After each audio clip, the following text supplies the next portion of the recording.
ভারতে চলমান আন্দোলনের মধ্যেই আবারও ভিডিও বার্তা দিলেন প্রধানমন্ত্রী নরেন্দ্র মোদী। সামাজিক যোগাযোগ মাধ্যমে প্রকাশিত 40 সেকেন্ডের এক ভিডিওতে আগের বার্তায় সাড়া দেওয়া তরুণ তরুণীদের ধন্যবাদ জানান তিনি।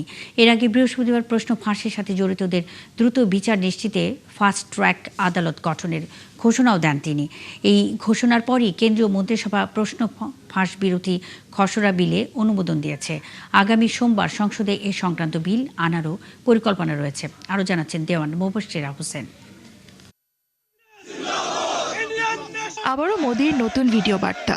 ইনস্টাগ্রামে প্রকাশিত 40 সেকেন্ডের ভিডিওতে বৃহস্পতিবার রাতের বক্তব্যে সাড়া দেওয়া তরুণ তরুণীদের ধন্যবাদ জানান তিনি। তবে এবার কথার সুর পাল্টে তরুণ ও জেনজি প্রজন্মের ভাষায় বক্তব্য দেওয়ার চেষ্টা করেছেন নরেন্দ্র মোদী।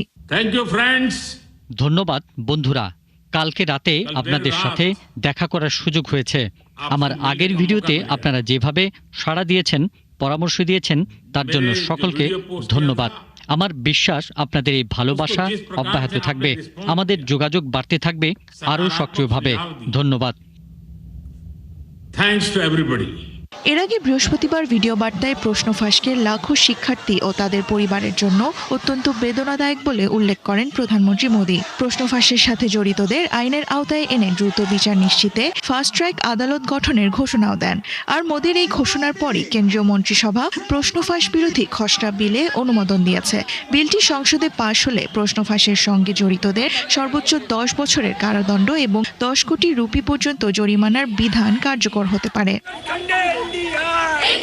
এদিকে কেন্দ্রের সঙ্গে দ্বিতীয় দফা বৈঠকের পরও শিক্ষামন্ত্রী ধর্মেন্দ্র প্রধানের পদত্যাগের দাবিতে অনড় রয়েছে আন্দোলনকারী সংগঠন সিজিপি। প্রায় 2 ঘন্টার বৈঠক শেষে সংগঠনটির প্রতিনিধিরা জানান, এ বিষয়ে সিদ্ধান্ত জানাতে শনিবার বিকেল পর্যন্ত সময় চেয়েছে কেন্দ্র। তবে দাবি পূরণ না হলে দেশজুড়ে আরও বড় আন্দোলনের হুঁশিয়ারি দিয়েছে তারা। একই সঙ্গে প্রশ্ন ফাঁসের ঘটনায় আত্মহত্যাকারী শিক্ষার্থীদের পরিবারের জন্য ক্ষতিপূরণ এবং আন্দোলনকারীদের বিরুদ্ধে দায়ের হওয়া মামলা প্রত্যাহারের দাবিও পুনর্ব্যক্ত করা হয়েছে। অন্যদিকে সরকারি সূত্রের বরাত দিয়ে ভারতীয় সংবাদ মাধ্যম জানিয়েছে, শিক্ষামন্ত্রী ধর্মেন্দ্র প্রধানকে অপসারণের কোনো পরিকল্পনা নেই কেন্দ্রের। সরকারের মতে পদত্যাগই সমস্যার একমাত্র সমাধান নয়, বরং প্রশাসনিক সংস্কার, এনটিএ পুনর্গঠন এবং কঠোর আইনের মাধ্যমে প্রশ্ন ফাঁসের বিরুদ্ধে ব্যবস্থা নেওয়া হবে। দেওয়ান মুবাশশিরা হোসেন, ৭১। ভারতে মেডিকেলে ভর্তি পরীক্ষায় প্রশ্নপত্র ফাঁসের জেরে নয়াদিল্লিতে শুরু হওয়া আন্দোলনের ঢেউ লেগেছে কলকাতায়। শিক্ষামন্ত্রী ধর্মেন্দ্র প্রধানের পদত্যাগ দাবিতে চলমান আন্দোলনে পুলিশি দমনপীড়নের প্রতিবাদ কলকাতায় বিক্ষোভ হয়েছে। শুক্রবার বিকেলে আয়োজিত এই বিক্ষোভে অংশগ্রহণ করেন ককরোচ জনতা পার্টি, সিজেপির স্থানীয় সদস্য সহ নানা শ্রেণী পেশার মানুষ। এদিন সকাল থেকেই বিক্ষোভকারীরা শিয়ালদহ স্টেশনের বাইরে জমায়েত হতে থাকেন। পরে বিকেলে একটি বিশাল মিছিল বের করা হয়। মিছিলটি শহরের বিভিন্ন সড়ক ঘুরে ধর্মতলা চত্বরে গিয়ে শেষ হয়। পরে সেখান থেকে এক সমাবেশে বক্তারা বলেন, মেডিকেলে ভর্তি পরীক্ষার প্রশ্নপত্র ফাঁসের দায় সরকারকে নিতে হবে। আর এই দায় নিয়ে শিক্ষামন্ত্রী ধর্মেন্দ্র প্রধানকে সৃষ্টি হয়। এক পর্যায়ে আন্দোলনকারী এবং পুলিশের মধ্যে কথা কাটাকাটি হয়। পরে পরিস্থিতি নিয়ন্ত্রণে নেয় পুলিশ। ধরে রাজধানী নয়াদিল্লির ঐতিহাসিক যন্তর মন্তরে হাজার হাজার শিক্ষার্থী ও তরুণ সমবেত হয়ে আন্দোলন চালাচ্ছেন। ভারতের রাজধানী দিল্লি ছাড়াও দেশের বাণিজ্যিক রাজধানী মুম্বাই সহ বিভিন্ন অঞ্চলে বিচ্ছিন্নভাবে এই প্রতিবাদ ছড়িয়ে পড়েছে। আর এই পুরো আন্দোলনের কেন্দ্রবিন্দুতে উঠে এসেছেন অভিজিৎ দীপকে। কিন্তু কিভাবে তিনি এই বিক্ষোভের সবচেয়ে গুরুত্বপূর্ণ মুখ হয়ে উঠলেন? সৃষ্টি ঘটকের রিপোর্ট। সামাজিক মাধ্যমের পোস্ট থেকে রাজপথে আন্দোলন গড়ে তুলতে যুক্তরাষ্ট্রে অধ্যয়নরত অভিজিৎ দীপকে গত 6 জুন ভারতে ফেরেন। এর আগে এক্সের এক পোস্টে অভিজিৎ লিখেছিলেন, মাত্র 6টি শব্দ, সব ককরোচ যদি এক হয়ে যায় তবে কি হবে? মাত্র 30 বছর বয়সী রাজনৈতিক যোগাযোগ কৌশলবিদ অভিজিৎ দীপকের লেখা এই পোস্টটি এখন 2014 সালে ভারতের প্রধানমন্ত্রী নরেন্দ্র মোদী সরকার ক্ষমতায় আসার পর দেশটিতে গড়ে ওঠা সবচেয়ে বড় রাজপথ আন্দোলনের অন্যতম প্রধান চালিকা শক্তি হয়ে উঠেছে। গত 16 মে দেয়া ওই পোস্টটি মূলত ভারতের সুপ্রিম কোর্টের বিচারপতি সূর্যকান্তের এক মন্তব্যের জবাবে লেখা একটি ব্যঙ্গাত্মক প্রতিক্রিয়া ছিল, যেখানে বিচারপতি দেশের বেকার যুবকদের ককরোচ বা তেলাপোকার সঙ্গে তুলনা করেছিলেন। যদিও পরবর্তীতে বিচারক জানান তার ওই বক্তব্য ভুলভাবে ব্যাখ্যা করা হয়েছে, তবে ততক্ষণে দীপকের পোস্টটি সামাজিক মাধ্যমে ব্যাপক ভাইরাল হয়ে যায়। এরপর দ্রুতই আত্মপ্রকাশ করে ককরোচ জনতা পার্টি সিজেপি নামের একটি ব্যঙ্গাত্মক প্ল্যাটফর্ম, যা উচ্চ বেকারত্ব ও প্রশ্নপত্র ফাঁসের ঘটনায় ক্ষুব্ধ কোটি কোটি ভারতীয় তরুণের প্রধান প্রতিবাদী মঞ্চে পরিণত হয়। দিল্লির যন্তর মন্তরে বিক্ষোভ শুরুর পর, বিশেষ করে গত সোমবার বিক্ষোভকারীদের ওপর পুলিশি দমনাভিযানের পর থেকে অভিজিৎ দীপকে এই আন্দোলনের সবচেয়ে গুরুত্বপূর্ণ মুখ হয়ে উঠেছেন। মঞ্চে দাঁড়িয়ে তিনি শত শত তরুণকে শান্ত থেকে আন্দোলন চালিয়ে যাওয়ার আহ্বান জানিয়ে যাচ্ছেন। ককরোচ জনতা পার্টি সিজেপির বেশ কয়েকজন সংগঠক থাকলেও দীপকেই এখন সবচেয়ে পরিচিত মুখ। বর্তমানে আম আদমি পার্টি আপ সহ একাধিক বিরোধী দল এই আন্দোলনকে সমর্থন জানালেও দীপকে এখন কোনো রাজনৈতিক দলের সঙ্গে যুক্ত নন। 2023 সালে তিনি জনসংযোগ বিষয়ে স্নাতকোত্তর করতে বোস্টনে চলে যান।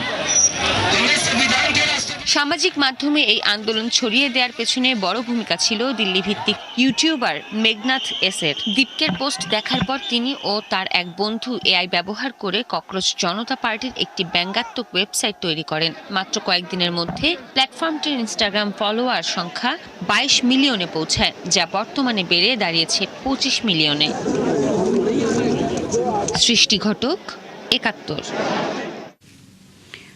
ভারতের হিমাচল প্রদেশে পর্যটকবাহী একটি গাড়ির উপর পাহাড় থেকে পাথর পড়ে 13 জন নিহত হয়েছেন। নিহতদের মধ্যে 6 মাস বয়সী একজন শিশু রয়েছে। এই ঘটনায় আহত হয়েছেন একজন, নিখোঁজ রয়েছেন আরও একজন। স্থানীয় সময় শুক্রবার দুপুরে লাহুল স্পিতি জেলার কাদুনালা এলাকায় এই দুর্ঘটনা ঘটে। খবর পেয়ে ঘটনাস্থলে পুলিশ, স্থানীয় প্রশাসন ও উদ্ধারকারী দল পৌঁছে উদ্ধার অভিযান শুরু করে। এরই মধ্যে উদ্ধারকারীরা ধ্বংসস্তূপের নিচ থেকে একজন আহত যাত্রীকে জীবিত উদ্ধার করে হাসপাতালে পাঠিয়েছে। এদিকে প্রদেশটির ডেপুটি কমিশনার জানান, দুর্ঘটনার সময় গাড়িটিতে 15 জন যাত্রী ছিলেন। প্রশাসন উদ্ধার অভিযান অব্যাহত রেখেছেন। পাকিস্তানের খাইবার পাখতুনখোয়া প্রদেশে আত্মঘাতী হামলায় 15 জন নিহত হয়েছেন। পরে নিরাপত্তা বাহিনীর অভিযানে 12 জঙ্গিও নিহত হয়। শুক্রবার পাকিস্তানের সেনাবাহিনী এক বিবৃতিতে জানায়, টাঙ্ক জেলার একটি চেকপোস্টে বিস্ফোরক বোঝা একটি গাড়ি ধাক্কা দিয়ে ভয়াবহ বিস্ফোরণ হয়। এতে সেখানে দায়িত্ব পালনকারী বহু সেনা সদস্যরা নিহত হন। এই হামলার দায় স্বীকার করেছে সশস্ত্র গোষ্ঠী তেহরিকি তালেবান পাকিস্তান। এদিকে এই হামলার পর ওই এলাকায় অভিযান চালিয়েছে সেনাবাহিনীতে বেশ কয়েকজন জঙ্গি নিহত হয়েছে বলে দাবি করেছে পাকিস্তান। সম্প্রতি পাকিস্তানের উত্তর পশ্চিমাঞ্চলে জঙ্গি তৎপরতা ব্যাপক বেড়েছে। গত সপ্তাহে খাইবার পাখতুনখোয়ার 52 জেলা ও আশেপাশের এলাকায় নিরাপত্তা বাহিনীর অভিযানে 24 জন সন্ত্রাসী নিহত হয়।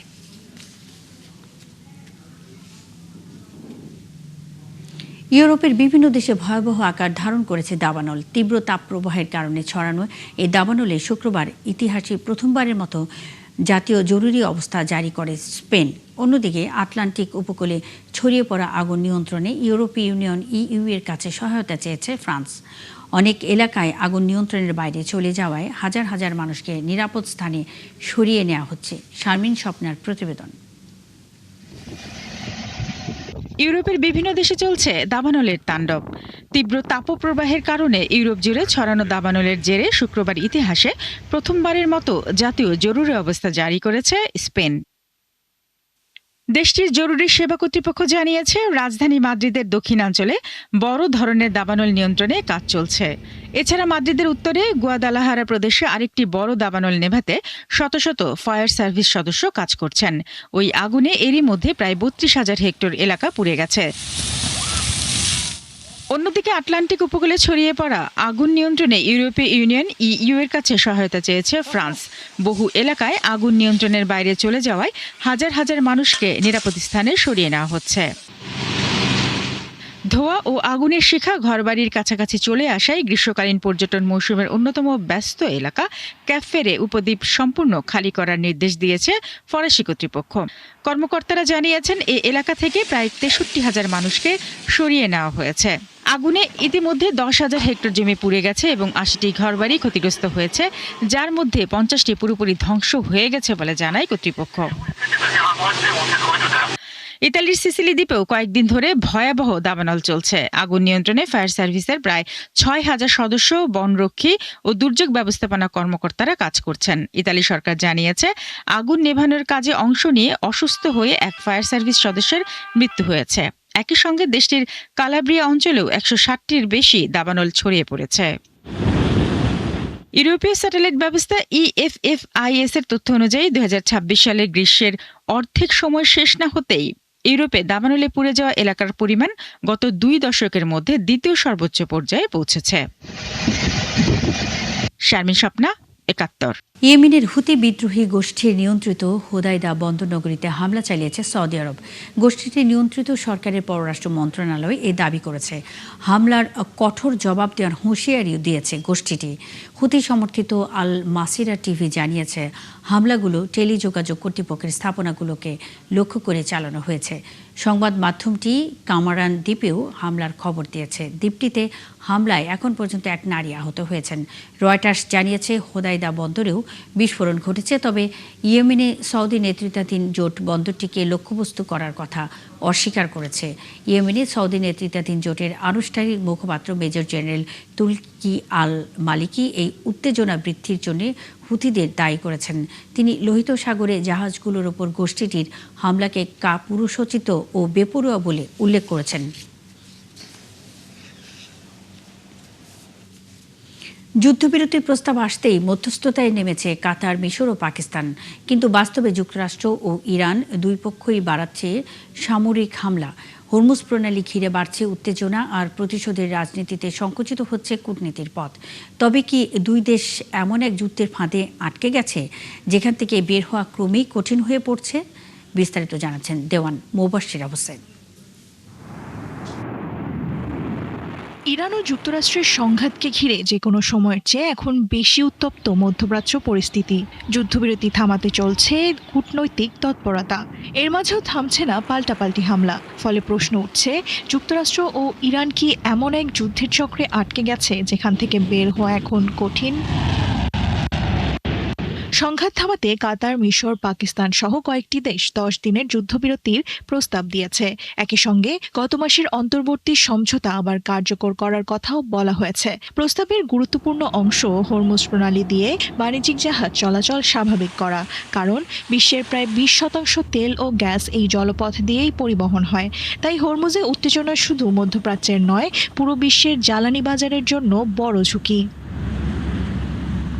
কিন্তু শান্তির উদ্যোগের মাঝেও বাস্তব চিত্র ভিন্ন।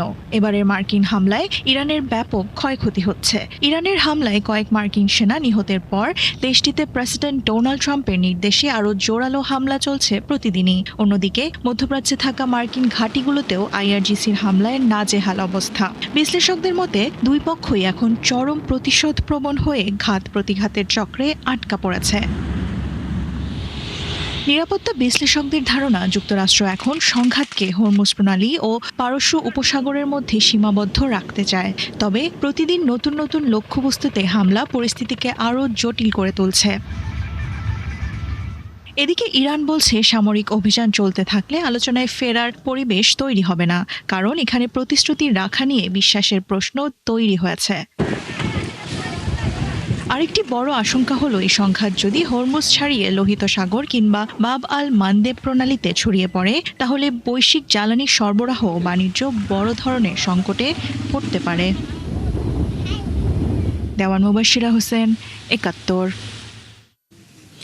যুক্তরাষ্ট্র ও ইসরায়েলের হামলায় ক্ষতিগ্রস্ত ক্ষেপণাস্ত্র ঘাঁটি ও সামরিক অবকাঠামো দ্রুতগতিতে পুনর্গঠন করছে ইরান। স্যাটেলাইটে তোলা সাম্প্রতিক ছবিতে দেখা গেছে, দেশটির বিভিন্ন ক্ষেপণাস্ত্র ঘাঁটিতে সুড়ঙ্গের মুখ ও রাস্তা মেরামতের কাজ চলছে।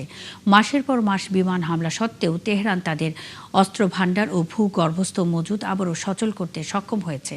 বিস্তারিত নাহিদা রুইন্থ্রির রিপোর্টে। যুক্তরাষ্ট্র ও ইসরায়েলের ধারাবাহিক হামলায় এভাবেই ধসে পড়েছে ইরানের বাসিন্দাদের ঘরবাড়ি, রাস্তাঘাট, হাসপাতাল, শিক্ষা প্রতিষ্ঠান সহ গুরুত্বপূর্ণ সব অবকাঠামো। ধ্বংসস্তূপে পরিণত হয়েছে ইরানের অনেক শহরই। তবে যুদ্ধের এই ক্ষত কাটিয়ে উঠতে শুরু করেছে ইরান। প্রত্যাশার চেয়ে দ্রুত গতিতে আবারও মাথা তুলে দাঁড়াচ্ছে দেশটির অবকাঠামোগুলো। মেরামত করা হচ্ছে ক্ষতিগ্রস্ত রাস্তাঘাট ও সুড়ঙ্গ। স্যাটেলাইটে তোলা সাম্প্রতিক ছবি বিশ্লেষণ করে বৃহস্পতিবার এক প্রতিবেদনে এমন তথ্যই প্রকাশ করেছে ওয়াল স্ট্রিট জার্নাল। প্রতিবেদনে বলা হয়, বিমান হামলায় পশ্চিম ইরানের কানগাভার এলাকায় ক্ষেপণাস্ত্র ঘাঁটির দুটি সুড়ঙ্গের প্রবেশ মুখ ও সংযোগ সড়ক ক্ষতিগ্রস্ত হয়েছিল। মার্চে ধারণ করা প্ল্যানেট ল্যাবসের স্যাটেলাইট ছবিতে সেই ক্ষয়ক্ষতির চিত্র দেখা যায়। তবে কয়েক সপ্তাহ পর এয়ারবাসের স্যাটেলাইট চিত্রে সেখানে নতুন করে খনন করা সুড়ঙ্গের প্রবেশ মুখ এবং পুনর্নির্মিত পাকা সড়কের ছবি ধরা পড়ে।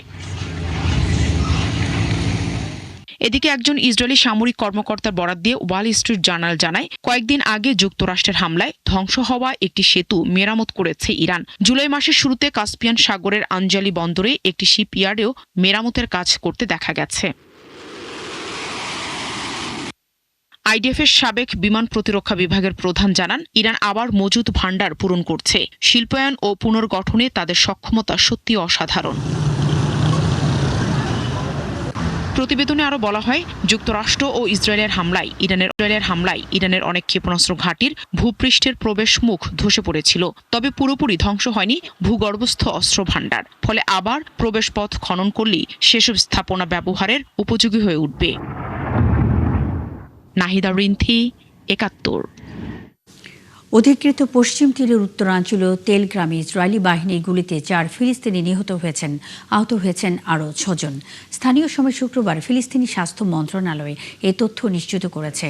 ইসরায়েলি বসতি স্থাপনকারীরা অবৈধভাবে তেলগ্রামের প্রবেশের পরই সংঘর্ষ শুরু হয়। এই ঘটনায় ওই এলাকায় উত্তেজনা আরও বেড়েছে। আইডিএফের দাবি, তাদের একজনের অস্ত্র ছিনিয়ে নিয়ে এক ফিলিস্তিনি গুলি ছোড়েন। এরপরই সেনারা সরাসরি গুলি চালিয়ে ওই ফিলিস্তিনিকে হত্যা করে। রাশিয়া ও ইউক্রেনের মধ্যে ব্যাপক সংঘর্ষ হয়েছে। শুক্রবার দুই পক্ষের সংঘর্ষে অন্তত 17 জন নিহত হয়েছেন। এর মধ্যে ইউক্রেনের রয়েছে 11 জন আর রাশিয়ার রয়েছে 6 জন। পাল্টাপাল্টি এই হামলায় আহত হয়েছেন আরও অনেকে। ইউক্রেনের প্রেসিডেন্ট ভলোদিমির জেলেনস্কি জানিয়েছেন, কিয়েভে রুশ ক্ষেপণাস্ত্র হামলায় অন্তত 6 জন নিহত এবং বহু মানুষ আহত হয়েছেন। এছাড়া স্লোভিয়ানস্ক শহরে দ্বিতীয় দিনের মতো বিমান হামলা চালিয়েছে রাশিয়া। পাশাপাশি মাইকোলাইভ অঞ্চলে রুশ ড্রোন হামলায় বন্দরে থাকা 2টি জাহাজ ক্ষতিগ্রস্ত হয়েছে। এদিকে রাশিয়ার আরেকটি গুদামে নতুন করে আবারও হামলা চালিয়েছে ইউক্রেন।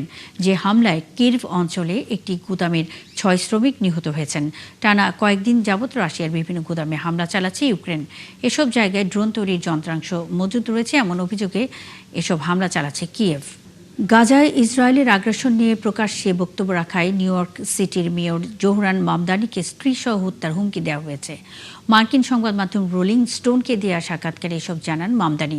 নিউ ইয়র্কের মেয়র বলেন, মৃত্যুর হুমকি পেয়ে আতঙ্কিত না হওয়া কঠিন, তবে সবার পক্ষে রুখে দাঁড়াতে প্রস্তুত থাকলে তার কিছু পরিণতি তো থাকবেই।